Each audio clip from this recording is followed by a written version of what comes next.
Hai kawan pajak, jumpa lagi dengan podcast Ngopi Pagi. Ngobrol pintar pagi-pagi. Hey.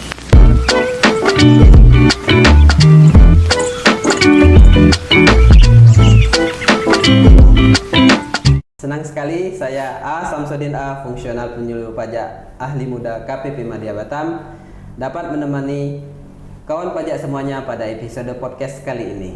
Apa kabar kawan pajak? Semoga kawan pajak semua dalam keadaan sehat dan walafiat sehingga dapat melaksanakan segala aktivitasnya dengan baik dan lancar. Pada episode sebelumnya, podcast Ngopi Pagi berjanji untuk membahas transfer pricing secara lebih detail dan mendalam berdasarkan sub-sub tema. Nah, kawan pajak semuanya pasti sudah memahami apa itu transfer pricing.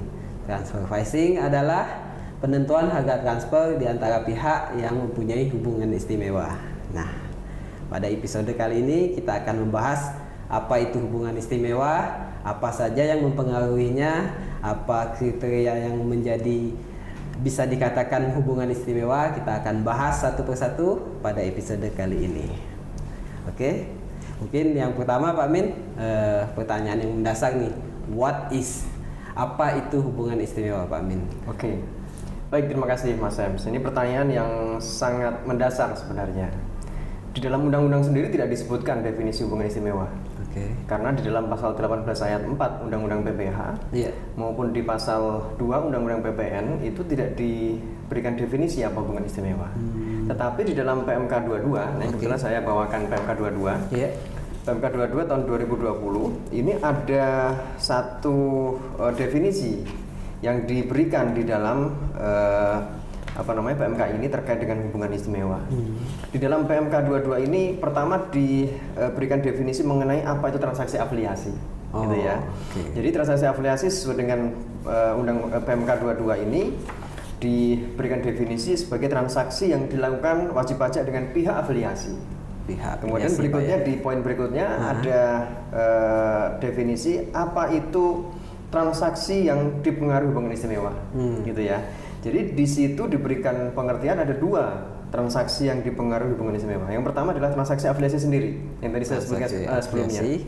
Dan yang kedua adalah transaksi yang dilakukan antar pihak yang tidak memiliki hubungan istimewa atau pihak independen, tetapi salah satu atau kedua belah pihak yang bertransaksi itu menentukan lawan transaksi maupun harga transaksinya.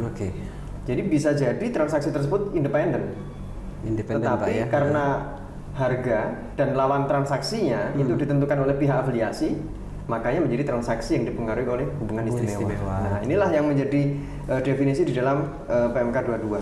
Lalu hubungan istimewa itu terjadinya saat kapan gitu ya? Nah, ini dijelaskan lebih lanjut di dalam PMK 22 ini. Di dalam pasal 4 kalau nggak salah ya. Jadi saya bacakan ini di dalam pasal 4, hubungan istimewa merupakan keadaan ketergantungan atau keterikatan. Itu kata kuncinya Pak ya. Satu pihak dengan pihak lainnya. Ya kan? Intinya adalah adanya hubungan ketergantungan atau keterikatan antara satu pihak dengan yang lainnya. Nah, itu ada 3 sebab tuh. Kalau dalam PMK 22 ini diatur lebih lanjut. Tetapi ini sebenarnya diatur dalam Undang-Undang PPH maupun Undang-Undang PPN. Gitu ya. Yang pertama adalah karena sebab kepemilikan atau penyertaan modal. Itu yang pertama. Yang pertama itu ya. Yang kedua adalah penguasaan. Yang kedua. Dan yang ketiga adalah hubungan keluarga, sedarah maupun semenda. Jadi ada 3 Pak ya. Jadi ada 3 sumber atau sebab. Jadi yang keterikatan sama ketergantungan tadi Pak ya. Betul. Jadi yang pertama adalah kepemilikan. Hubungan kepemilikan atau penyertaan modal. Gitu ya. Jadi kalau ada perusahaan A memiliki perusahaan B, maka perusahaan A dan B ini adalah hubungan istimewa. Atau antara A, perusahaan A memiliki B dan C, maka antara A, B, C hubungan istimewa. Kan ada bahkan B dan C sama-sama anak, ini juga hubungan istimewa. Gitu. Jadi itu adalah hubungan terkait dengan kepemilikan atau penyertaan modal. Penyertaan modal yang pertama itu Pak ya. Yang pertama. Yang kedua adalah hubungan penguasaan. Hubungan penguasaan. Penguasaan itu berarti ada satu pihak menguasai pihak lain atau ada satu pihak dikuasai oleh pihak lain. Ataupun ada beberapa pihak Pak ya. Betul. Beberapa pihak menguasai satu pihak atau satu pihak menguasai beberapa, itu bisa juga Pak ya? Bisa. Jadi hubungan istimewa itu terjadi karena adanya penguasaan, karena wajib pajak atau pihak tersebut tidak dapat berdiri bebas, gitu ya. Tidak berdiri bebas atau dikendalikan oleh pihak lain. Nah, itu menjadikan adanya hubungan istimewa tidak karena independen sebab jadi Pak hubungan ya? penguasaan. Gitu ya. Jadi penguasaan tadi yang kedua, yang pertama adalah penyertaan modal. Betul. Dan yang kedua adalah penguasaan. Betul. Dan yang ketiga adalah hubungan darah. Hubungan darah maupun semenda, hubungan keluarga lah. Hubungan keluarga, gitu ya. Kalau hubungan darah ini ya seperti kakak, adik, orang tua dengan anak, gitu ya. Satu derajat, gitu satu derajat itu Pak ya. Ke atas maupun ke samping. Ke samping. Nah, kalau hubungan semenda itu adalah hubungan karena adanya perkawinan misalnya, antara suami dan istri. Itu kan tidak hubungan darah, tetapi hubungan semenda istilahnya, gitu ya. Atau antara orang tua angkat dengan anak angkat. Itu kan bukan hubungan darah, tetapi hubungan karena kontraktual, karena sesuai dengan perjanjian atau sesuai dengan ketentuan hukum yang berlaku, itu menjadi anak angkat misalnya gitu. Nah, itu menjadi adanya hubungan istimewa. Jadi sebenarnya secara sederhana kawan pajak bisa mengidentifikasi hubungan istimewa ini dari 3 sebab tersebut. Yaitu yang pertama adalah kepemilikan, yang kedua adalah penguasaan, dan yang ketiga adalah hubungan keluarga. Ada 3 yang mempengaruhi keterikatan dan ketergantungan tadi kawan pajak semuanya. Yang pertama adalah penyertaan modal, yang jelas adanya penguasaan, baik itu penguasaan manajemen ataupun teknologi Pak ya. Betul. Bisa dikatakan ada penguasaan di situ. Dan yang ketiga adalah adanya hubungan keluarga, saudara ataupun semenda. Betul. Tapi satu garis, satu derajat ya. Baik ke atas, ke bawah maupun ke samping. Mengenai tadi sudah disebutkan 3 penyebab ketergantungannya Pak ya. Salah satunya adalah penyertaan modal. Nah, penyertaan modal ini ada batasan atau lapisan tertentu nggak Pak untuk bisa dikatakan penyertaan modal, ataupun berapapun modal yang saya miliki di perusahaan itu bisa dikatakan adanya hubungan istimewa seperti itu Pak.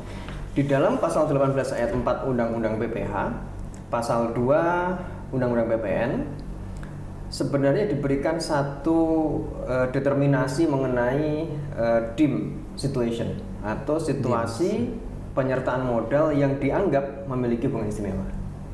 Apa itu Pak? Ya, ini saya bacakan aja ya, gitu ya. Hubungan istimewa karena ini saya baca undang-undang aja supaya lebih mudah karena diambil dari sumber langsung, gitu ya. Undang-Undang Pajak Penghasilan pasal 18 ayat 4. Ini, hubungan istimewa dianggap ada apabila wajib pajak mempunyai penyertaan modal langsung atau tidak langsung paling rendah 25%. 25%. Pada wajib pajak lainnya, gitu ya. Hubungan antara wajib pajak dengan penyertaan paling rendah 25% pada 2 wajib pajak atau lebih.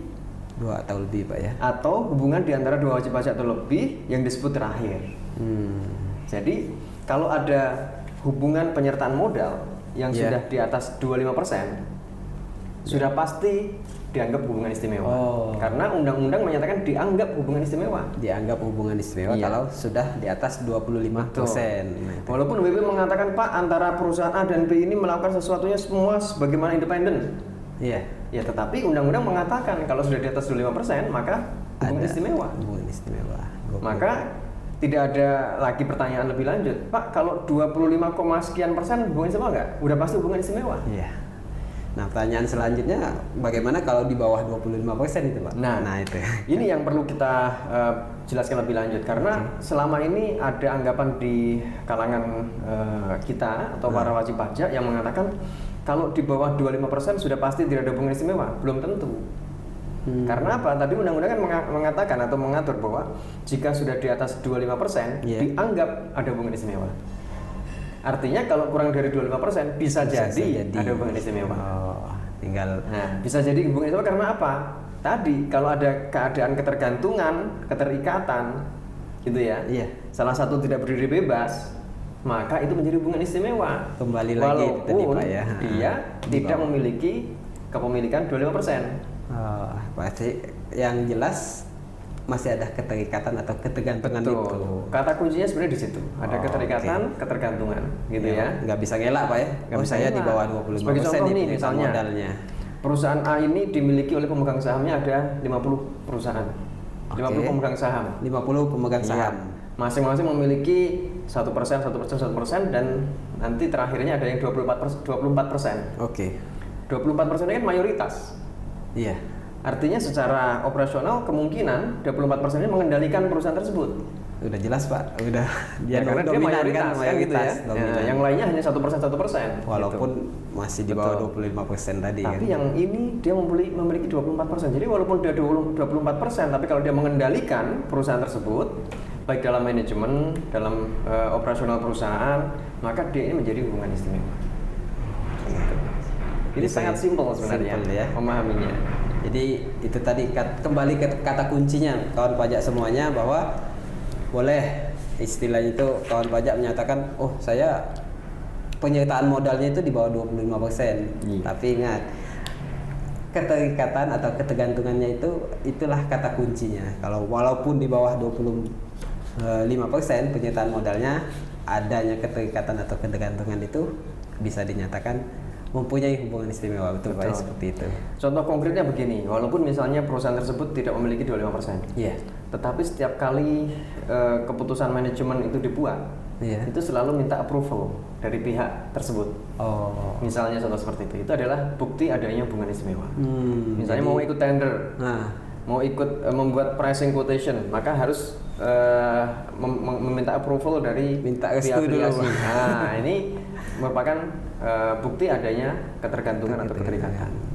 Misalnya untuk membangun gedung, iya kan, atau membeli aktiva yang cukup besar, atau mengambil utang, ini harus minta approval dulu dari pihak tersebut, maka itu menjadi hubungan istimewa karena ada ketergantungan keterikatan. Gitu. Jadi kembali ke kata kunci tadi Pak ya, ada ketergantungan dan keterikatan. Oke. Mungkin bisa di sini lebih jelas ya, PMK 22 tentang hubungan istimewa yang disebutkan Pak Amin tadi ada 3 ya. Adanya kepemilikan modal, adanya penguasaan, ataupun hubungan darah. Nah, contoh lain Pak yang saya temui di lapangan ini, misalnya ini Pak, tidak ada penyertaan modal, tidak ada istilah penguasaan secara manajemen ataupun teknologi, tetapi perusahaan yang satu ini dengan perusahaan yang dua ini ada penentuan harganya tidak independen, istilahnya dengan kalau dibandingkan dengan transaksi umumnya ada lebih rendah, istilahnya tuh harganya lebih rendah baik dibandingkan dengan transaksi dengan perusahaan lain. Nah, itu bisa diindikasikan nggak Pak, ada hubungan istimewa antara dua perusahaan ini? Walaupun nggak ada dari ketiga keadaan tadi tidak kita temukan seperti itu Pak. Baik, jadi pertanyaan dari Bang Sam ini meng-highlight bahwa jika satu perusahaan ini sebenarnya independen nih, tidak ditemukan adanya bukti hubungan istimewa. Tetapi kita melihat harganya tidak sesuai dengan harga pasar, maka tidak bisa serta-merta itu dianggap sebagai hubungan istimewa. Karena apa? Itu kan harus diteliti lebih lanjut. Kenapa harganya lebih rendah? Bisa jadi karena mungkin sebagai strategi bisnis, bisa jadi, gitu ya. Tetapi kalau tidak ada alasan komersial, tidak ada alasan ekonomis, tetapi karena misalnya nih karena adanya kontraktual berupa hutang, atau karena adanya direksi yang sama misalnya, nah itu menjadi hubungan istimewa. Gitu. Karena apa? Penguasaan maksudnya. Jadi di dalam PMK 22 ini diberikan satu pengaturan nih, bahwa hubungan istimewa karena penguasaan itu bisa terjadi karena ini ya, satu pihak menguasai pihak lain, atau satu pihak dikuasai oleh pihak lain secara langsung atau tidak langsung.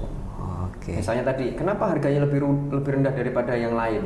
Kok kepada si A ini walaupun dia itu tidak ada hubungan penyertaan, tetapi harganya lebih rendah? Bisa jadi karena dia ada intervensi dari pihak tertentu misalnya gitu. Nah, berarti kan dia dikuasai nih, di bawah penguasaan. Di bawah penguasaan ya. Nah, kita nggak tahu kan siapa. Ini harus diteliti lebih lanjut. Berikutnya nih, dua pihak atau lebih berada di bawah penguasaan pihak yang sama, baik secara langsung atau tidak langsung. Nah, ini bisa terjadi nih. Misalnya induk perusahaan PT A ini induknya A Limited. PT B induknya adalah B Limited. Iya. Gitu kan? Antara A dan B ini mempunyai kontrak jangka panjang di internasional. Oke. Yang mengatakan bahwa semua anak usaha di setiap negara harus bertransaksi. Tadi A dan B tadi bertransaksi karena adanya kontrak, umbrella kontrak misalnya itu yang disepakati oleh induk dengan induknya. Maka transaksi A dan B ini menjadi transaksi dipengaruhi bank istimewa. Kenapa? Karena pihak yang bertransaksi A kan nggak boleh milih ke C, bolehnya hanya ke B. B hanya boleh membeli dari A, gitu kan? Harganya pun sudah ditentukan, bukan negotiated price gitu ya. Maka transaksi tersebut masuk sebagai bagian dari transaksi yang dipengaruhi hubungan istimewa. Walaupun A dan B ini independen, tetapi kan A nggak boleh milih transaksi dengan C. Harganya pun sudah ditentukan oleh induknya masing-masing. Maka harga ini menjadi harga yang dipengaruhi hubungan istimewa. Jadi atau transaksi yang dipengaruhi hubungan istimewa. Jadi secara tidak langsung walaupun dia seolah-olah independen tapi dipengaruhi oleh induk perusahaannya itu. Betul. Jadi hubungan penguasaan ini bukti yang paling mudah bisa dilihat adalah karena adanya orang yang sama. Misalnya direkturnya sama antara A dan B gitu ya. Tetapi di sisi yang lain kalau ada secara komersial atau finansial itu adanya keterikatan atau ketergantungan, maka ini bisa menjadi hubungan istimewa. Gitu. Lebih lanjut nih, misalnya antara pihak tadi menyatakan dalam satu grup, misalnya PT A member of A group, misalkan itu ya, maka otomatis PT A tadi menjadi afiliasi dengan perusahaan-perusahaan dalam satu grupnya tadi, gitu. Karena apa? Dia menyatakan diri di dalam satu grup. Itu termasuk di item yang kedua, Pak. Betul, ya. Jadi penguasaan. Jadi menyatakan diri perusahaan ini merupakan member atau grup perusahaan tertentu, udah otomatis itu adalah salah satu yang menyebabkan keterikatan dan ketergantungan tadi, Pak. Betul, ya. Karena ada penguasaan. Masuknya dalam pintu sebab penguasaan. Oke. Gitu. Kawan pajak semuanya bisa kita pahami ya secara sederhana istilahnya kalau transfer pricing itu ada karena adanya hubungan istimewa. Betul. Betul, Pak ya? Dan mungkin ada yang perlu diperhatikan lagi nih untuk para kawan pajak semuanya terkait dengan hubungan istimewa. Bahwa bisa jadi kriteria hubungan istimewa secara akuntansi atau secara laporan keuangan komersial itu berbeda dengan kriteria hubungan istimewa menurut undang-undang pajak, gitu ya, atau menurut ketentuan perpajakan. Nah, ini harus diperhatikan karena kawan pajak harus tetap konsisten kalau untuk urusan perpajakan ya, harus konsisten dengan peraturan perundang-undangan. Jadi walaupun PSAK-nya mungkin mengatur berbeda dibandingkan dengan undang-undang, tetap harus diperhatikan ketentuan undang-undangnya. Oke. Gitu ya. Tetapi secara garis besar pengaturan hubungan istimewa di dalam undang-undang pajak maupun undang-undang maksud saya di dalam ketentuan komersial misalnya PSAK gitu PSAK-nya. Secara garis besar sama. Jadi tidak berbeda, substansinya tetap sama. Jadi misalnya ada key person, ada satu orang yang mengendalikan, berarti masuk ke pengendalian, gitu ya. Jadi walaupun dia bukan direksi, tapi ada key person yang mengendalikan, nah ini bisa menjadi hubungan istimewa. Nah ini makanya harus diperhatikan nih kawan pajak. Dan yang terakhir nih, kalau ada kawan pajak menyatakan diri nih, saya sebagai afiliasi dari PT A. Misalnya di dalam iklannya, iklannya dia nyatakan saya ini sebagai afiliasi dari grup A atau PT A yang sudah terkenal gitu. Maka itu otomatis menyatakan diri sebagai hubungan istimewa. Maka itu bisa dianggap adanya hubungan istimewa. Di mana itu diaturnya di dalam pasal 4 PMK 22 tahun 2020. Jelas sekali ini di dalam pasal 4 ayat 4 gitu ya. Jadi kawan pajak harus memahami hal tersebut dan untuk memahami hubungan istimewa ini juga tolong kita bisa membaca penjelasan pasal 18 ayat 4 Undang-Undang PPH gitu ya. PPH, Pak ya. Nah, di dalam penjelasan ini sebenarnya sangat mudah untuk dipahami gitu ya. Kalau kita baca secara pelan-pelan nih, seringnya kan ini kita membacanya dengan cepat sehingga kita malah ada yang miss gitu ya. Ini kita coba baca secara pelan-pelan ini. Di dalam pasal 18 ayat 4 itu kalimatnya begini nih. Terkait dengan penguasaan ini ya. Hubungan istimewa di antara wajib pajak dapat juga terjadi karena penguasaan melalui manajemen atau penggunaan teknologi, walaupun tidak ada hubungan kepemilikan. Jelas nih di dalam undang-undang nih, Mas Sam. Iya, walaupun Jadi tidak walaupun nggak ada hubungan kepemilikan, kepemilikan, even nggak ada persentase berapapun terkait dengan saham yang dimiliki oleh perusahaan tersebut, kalau ada hubungan manajemen, hubungan manajemen itu maka Pak ya. itu bisa menjadi hubungan istimewa. Oke. Misalnya nih direkturnya sama, paling mudahnya gitu. Iya. Gitu kan, atau key people, ada ya godfather-nya lah misalnya itu ya. Iya. Ini pemilik grup itu ya, ini pemilik grupnya, beneficial owner-nya sama dan dia menentukan sekali operasional perusahaan, maka itu bisa menjadi hubungan istimewa karena berada di bawah penguasaan pihak yang sama gitu ya. Jadi kalimatnya di dalam undang-undang pun sudah sangat jelas sebenarnya, tinggal kita memaknainya ya lebih wise dan lebih substansial. Jangan membaca letter luck seperti pemahaman kita, harus diperluas paradigmanya karena seperti tadi hubungan istimewa itu dianggap ada kalau dia 25% atau lebih. Artinya kalau ada wajib pajak mengatakan walaupun saya 50% Pak, tetapi kan semuanya ini independen, ya tetap dia hubungan istimewa. Iya. Karena undang-undang menganggapnya hubungan istimewa. Yang paling sering terjadi adalah gini, misalnya PT A dimiliki oleh X dan Y, masing-masing 50%. Ya. Gitu kan? Dia bilang, Pak, saya kan independen pada X, independen kepada Y. Karena saya harus berlaku adil kepada kedua pemegang saham saya, gitu kan? Maka harga saya ke X ya pasti sudah wajar dong dibanding dengan ke pihak yang lain, gitu ya. Jadi itu tidak bisa menjadi alasan karena apa? Undang-undang sudah menganggap kalau di atas 25% sudah pasti dianggap hubungan istimewa. Itu seperti DIM, ya, DIM situation. Situasi yang dianggap ada hubungan istimewa. Jadi jelas ya kawan pajak semuanya, apa-apa saja yang mempengaruhi ketergantungan atau keterikatan adanya hubungan istimewa yang telah disampaikan Pak Amin. Semoga kawan pajak semuanya bisa memahami Pak ya tentang hubungan istimewa ini.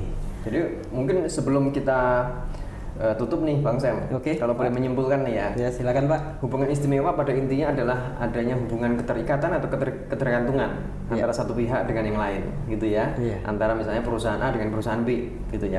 Nah, hubungan ketergantungan ini atau tidak dapat berdiri bebas ini ya, itu karena ada 3 sebab. 3 sebab. Pertama adalah kepemilikan, gitu kan. Kedua penguasaan, yang ketiga hubungan darah, gitu ya. Nah, kepemilikan tadi itu dianggap ada hubungan istimewa, kan tidak semua kepemilikan kan, gitu kan, dianggap ada hubungan istimewa kalau di atas 25%. Tetapi bukan berarti yang di bawah 25% tidak ada hubungan istimewa, belum tentu. Kalau pihak tersebut mengendalikan, menjadikan tergantung, menjadikan perusahaan tersebut tidak berdiri bebas, maka terjadi hubungan istimewa. Gitu. Itu dari sisi kepemilikan, penguasaan, walaupun tidak ada hubungan modal. Tapi kalau perusahaan tersebut dikuasai oleh pihak lain, ada hubungan istimewa, maka menjadi hubungan istimewa. Atau pihak tersebut sama-sama dikuasai oleh pihak tertentu, A dan B sama-sama dikuasai oleh pihak tertentu, maka A dan B ini menjadi hubungan istimewa. Atau transaksinya walaupun dia independen, tetapi dipengaruhi oleh hubungan istimewa. Dan terkait dengan tadi ini sebenarnya ada putusan pengadilan nih terkait dengan hubungan independen, tetapi ini harganya dan pihaknya itu ditentukan oleh pihak afiliasi. Jadi induknya masing-masing punya kontrak, anaknya ini tidak bisa bergerak karena dia harus mengikuti harga maupun pihak yang ditunjuk oleh induknya. Maka ini menjadi hubungan istimewa. Itu sudah pernah ada case-nya dan sudah ada putusan pengadilannya. Gitu. Dan yang terakhir adalah terkait dengan hubungan keluarga. Bisa karena hubungan darah, kakak adik, orang tua dengan anak, atau hubungan semenda antara mertua dengan anak, mertua dengan menantu gitu ya, atau antara suami dengan istri, atau antara anak angkat dengan orang tua angkat. Nah, ini menjadi hubungan istimewa. Bagaimana kawan pajak?